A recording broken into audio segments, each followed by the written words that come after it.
శనివారం ఒక దొంగతనం జరిగింది శ్రీనిధి ట్రేడర్స్ మిల్లో పొరపాటు ప్రొదటూరులో.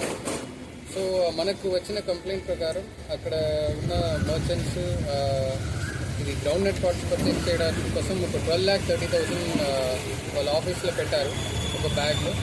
అది అన్నీ మిస్ అయిపోయింది. అండ్ పాత బయట లాక్ కూడా పగిలి కొట్టారు ఎవరో అని మనకు కంప్లైంట్ వచ్చింది. మనం అక్కడ వెళ్ళి సీన్ ఆఫ్ క్రైమ్ చూసినప్పుడు అక్కడ ఉన్న సీసీటీవీ కెమెరాస్ కూడా డిస్కనెక్ట్ అయింది. సో అప్పుడు మనకు డౌట్ వచ్చింది, ఎవరైనా ఇన్సైడర్ జాబ్ ఉండవచ్చు, లోపల అన్నీ తెలిసిన వాళ్ళే ఆ సీసీటీవీ సిస్టమ్ గురించి, ఓనర్స్ ఎక్కడ డబ్బులు పెడతారు అన్ని ఇన్ఫర్మేషన్ ఉంటున్న వాళ్ళే చేస్తారు అని ఒక డౌట్ మనకు వచ్చింది. అండ్ అప్పుడు మనం వేరు పక్కన ఉన్న సీసీటీవీ కెమెరాస్ అండ్ పక్కన సస్పెక్ట్స్ ఇంటరాగేషన్ అన్నీ చూసిన తర్వాత మనకు దేవగుడి ఉత్తయ్య అని ఒక అతని మీద డౌట్ వచ్చి ఇంటరాగేట్ చేశాము. సస్టైన్డ్ ఇంటరాగేషన్లో మనకి ఇంకొక నేమ్ దొరికింది, తొమ్మిగల్ల కిరణ్ కుమార్ అని. అతను అప్పుడు అబ్స్కాండింగ్లో ఉన్నాడు. యాక్చువల్లీ అతని ఇల్లు ప్రొదటూరులో ఉంది, బట్ అబ్స్కాండింగ్లో ఉన్నాడు. కాబట్టి మనం put special team to track. అతను జమ్మలమూడు పక్కన దొరికాడు, అతను తీసుకువచ్చాము. అండ్ అతన్ని ఇంటరాగేట్ చేస్తే మనకు కేసు బ్రేక్ ఓపెన్ అయింది. యాక్చువల్లీ ఏమైందంటే ఇతను కిరణ్ కుమార్ అండ్ దేవగిరి ఉత్తయ్య ఇద్దరు అక్కడే పని చేస్తున్నవారు. కిరణ్ కుమార్ ఇన్ఫ్యాక్ట్ లోపల పని చేస్తాడు. అతనికి తెలుస్తుంది వాళ్ళ ఓనర్ ఎక్కడ డబ్బులు పెట్టాడో, ఎంత డబ్బులు ఎప్పుడు ఎక్కడ డబ్బులు పెట్టాడని అతనికి తెలిసింది. కాబట్టి on the midnight of 29th and 30th ఆ రోజు అతను వెళ్ళి taking the help of Devagudi Uttayya broke open the outside lock. దాని ముందు సీసీటీవీ కట్ చేసిన తర్వాత లోపల వెళ్ళిపోయాడు. అండ్ మనం అతని నుంచి మనం 11,36,000 రికవర్ చేశాము. రిమైనింగ్ 94,000 అతను స్పెండ్ చేశాడు, ఇది చేశాడు, అది చేశాడని ఇప్పుడు మిస్డైరెక్ట్ చేశాడు. So we are still interrogating and investigating. So ఆ రిమైనింగ్ అమౌంట్ కూడా మనం రికవర్ చేయడానికి ప్రయత్నం చేస్తున్నాము. అండ్ ఈ ప్రాసెస్లో team led by 2 Town CI గారు వంశీనాథ్ చాలా ఎక్సెప్షనల్ వర్క్ చేశారు. And we are able to recover almost 90% of the money. And remaining amount కూడా మనం రికవర్ చేస్తామని కాన్ఫిడెంట్గా ఉన్నాము. So I extend my heartfelt congratulations to the team also. Apart from that, ఇది నేను ముందే ఒక టైం చెప్పాను, CCTVs are very important.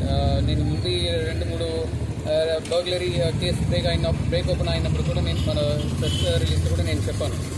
So ఈ కేసులో కూడా వీళ్ళు the CCTV of the building, the mill CCTVs were disconnected.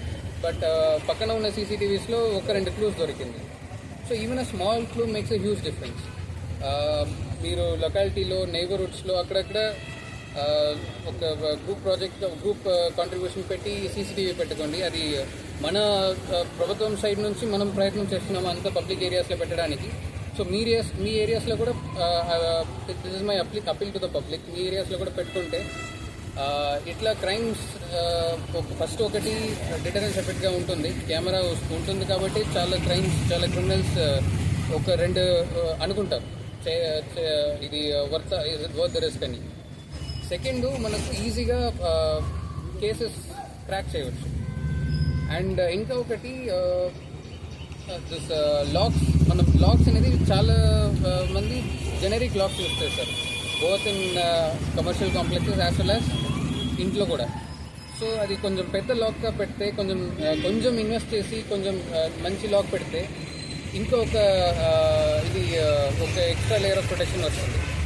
Similarly in this case, ఈ కేసులో అతను ఒకటిలోనే అది పగిలిపోయింది lock, and you was easily able to go inside. And even in this case కొంచెం స్ట్రాంగ్గా ఉంది కాబట్టి యాక్చువల్లీ పక్కన సౌండ్ విని అక్కడ నుంచి కూడా మనకు 1-2 క్లూస్ వచ్చింది. So the more time taken to break open a lock, more evidence gathered by other elements outside. So మనకు ఇంకా కొంచెం ఈజీగా ఉంటుంది. So this is my piece of advice, suggestion and appeal to the public: CCTVs and stronger locks. And so the last 1 month we have we have required money from around 2-3 burglary cases. So we are looking at and reviewing Patha cases also. So we are hopefully will recover some more cases in some more old cases also. Thank you.